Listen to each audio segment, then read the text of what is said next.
In this video lecture, we are going to analyze this example circuit using node voltage analysis. Okay, so given a circuit, first of all, in node voltage analysis, we need to define a ground point if it's not already defined on the circuit. Okay, so technically we can define any node as a ground. So like this, it can be a ground, this can be a ground, or this can be a ground.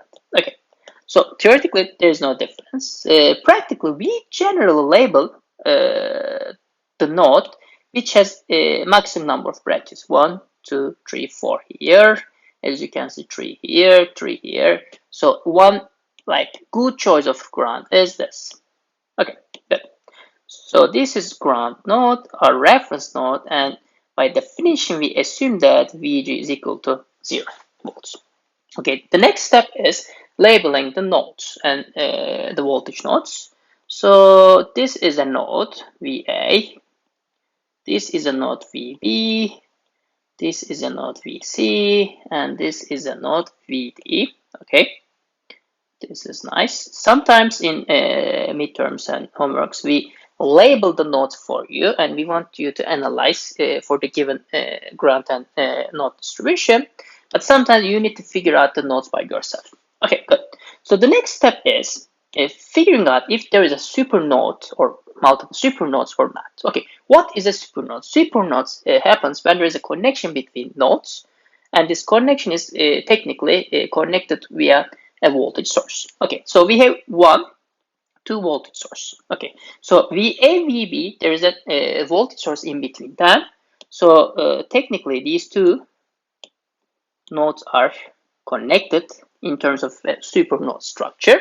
Okay, but since this is a voltage node, VA and VD is also connected. So our supernode is composed of three nodes, as you can see here. Now this is my supernode. Okay, for each supernode, we will write one KCL equation, and there will be multiple equations that comes with the structure of the supernode. Okay, this is the basic idea. Let's look if it is correct or not. Yes. Okay, this is the ground, and as you can see, this is my supernode drawing. Good. So let's start with the supernode itself and what it brings us in terms of linear equations. So one simple relation we can write in between VA and VB such that minus VA plus VB is equal to 16 volts. Okay, let's check.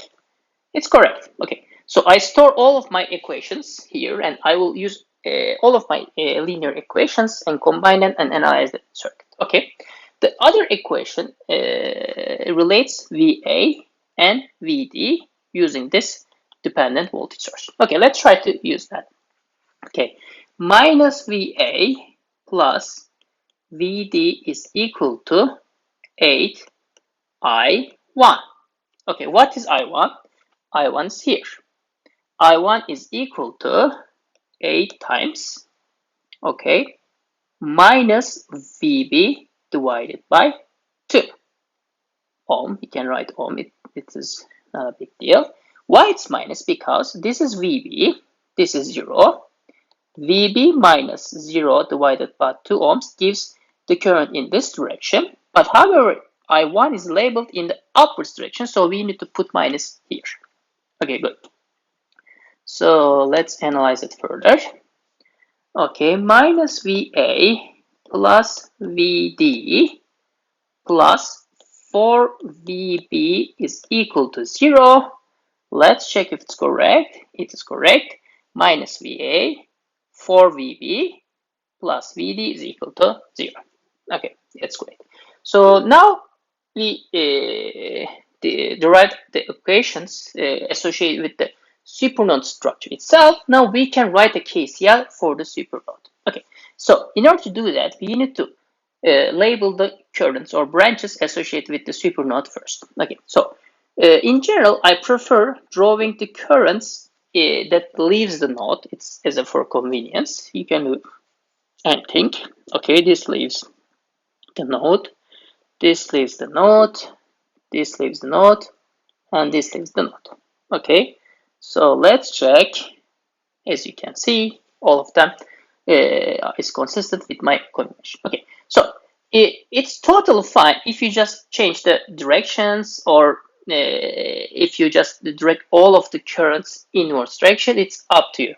As far as you are consistent and you write the correct equations, everything will be fine. There's no problem because it's a linear circuit and it should be independent from your convention.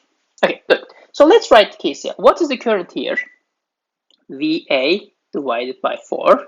I'm getting rid of the ohm symbol for now. This is VB divided by 2. Okay, this is 5 amps here, plus VD minus VC divided by 2. And here this is plus 3 over 4 V1 is equal to 0. Okay, this is nice. So I think we will be out of space for this problem. Okay, let's try to pack things up. So this is VA divided by 4 plus VB divided by 2 minus VC divided by 2 plus VD divided by 2 plus 3 over 4. What is V1? V1 is VC minus VD. Okay. VC minus VD. Let's remove 5 here. It's 5 amps. Okay, very good. So what we need to do is we need to combine everything associated with each node. Okay, so let's look at VA. Let's clean it. Okay, so the coefficient of VA is, as you can see, 1 over 4 VA plus VB is equal to 1 over 2 VB. Okay, now let's look at VC. Minus 1 over 2 plus 3 over 4. Okay, so I think this is equal to minus 1 over 4.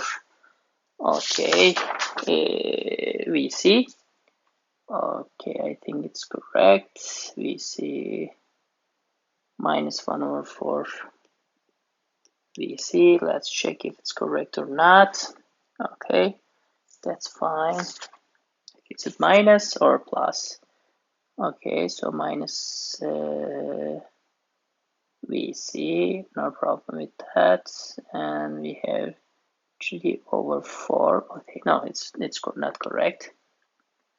Okay, so let's change.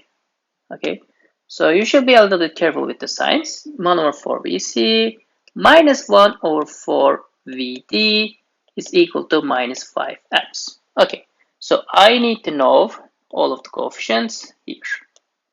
Okay, let's check if it's correct or not. Okay, as you can see, it's correct. Okay, 1 over 4 VA, 1 over 2 VB, 1 over 4 VC, and minus 1 over 4 VD is equal to minus 5 volts. Okay, it was amps, but now it's volts. Okay, good. So now what we need to do is complete our equations with one more node analysis. Okay, so we need to write a node voltage for VC node, and let's look at the current convention. Okay, I use this convention. All of the currents are leaving VC. Okay, in this case, this is equal to minus 5 amp plus VC divided by 4 ohm plus VC minus VD divided by 2 is equal to 0. Okay, so VC is equal to 1 over 4 plus 1 over 2 VC plus minus 1 over 2 VD is equal to 5 volts. Okay, so what is this? This is equal to 3 over 4 VC plus minus 1 over 2 VD is equal to 5 volts. Let's check if it's correct. As you can see, it's correct.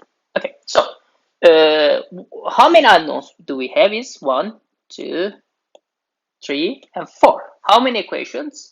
4. So it should be enough for us to analyze the whole circuit.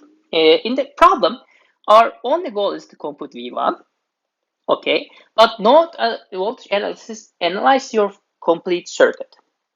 Once you compute all of the voltage nodes, technically you can compute any variable using this node voltage. So what I'm going to do is I will construct a matrix equation such that we can find all of the node voltages. Okay, so I will write in matrix form, and since we have 4 equations for it, we should have a 4x4 matrix here. Okay, so what is the coefficient of VA? -1, 0, not 0. Okay, sorry for that. -1, let's change the color. 1, 0, 0. Okay, here it is equal to -1, 4, 0, 1. Okay, this is 1/4, 1/2, 1/4 minus 1/4. Okay, I need to make my matrix bigger. No problem. Here, this is 0, 0, 3/4 minus 1/2. Okay, this is composed of VA, VB, VC, and VD, and it is equal to, let's write here, 16, 0, minus 5, 5 volts. Okay, let's check if it's correct or not. Okay, so this is the result. As you can see, it is consistent with my previous slide. Okay, so let's assume that this is A, this is matrix of V, and this is just a vector of, let's say, X. Okay, how I can find V? Simply, V is equal to A inverse times X. Okay, since it's 4x4 matrix, of course, you're not supposed to find it by your hands. Okay, so I computed using MATLAB, but you can use MATLAB, Octave, Python, your calculator, anything that can solve a matrix equation or matrix relation. Okay, so if we compute V, we obtain that V is this. Okay, VA is -20 volts, VB -4, VC 4, VD is -4 volts. Okay, so what I need to find is V1. V1 is equal to VC minus VD, and it is equal to, as you can see, 8 volts. Okay, so node voltage analysis is a systematic and algorithmic way of analyzing circuits. In my opinion, it's one of the most important topics, concepts in this lecture.